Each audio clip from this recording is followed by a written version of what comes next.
అచ్చియుండిరి. ఆ అప్పు తీర్చుటకు వారి యొద్ద ఏమీ లేకపోయిన కనుక అతడు వారిద్దరిని క్షమించెను. కాబట్టి వీరిలో ఎవడు అతను ఎక్కువగా ప్రేమించునో చెప్పుమని అడిగాను.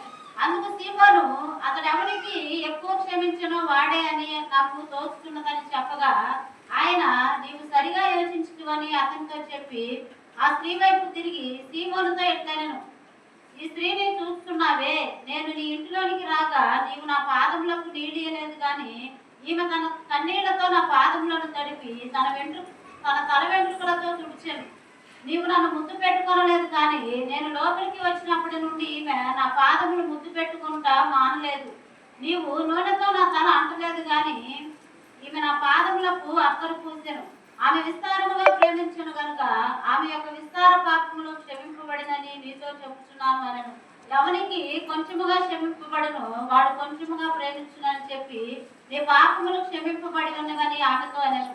అప్పుడు ఆయనతో కూడా భోజన పంక్తిని కూర్చుండి వారు పాపములు క్షమించుకున్న ఇతడు ఎవడని తమలో తాము అనుకొనసాగిరి. అందుకు ఆయన నీ విశ్వాసము నిన్ను రక్షించను, సమాధానము గల దానిపై వెళ్ళమని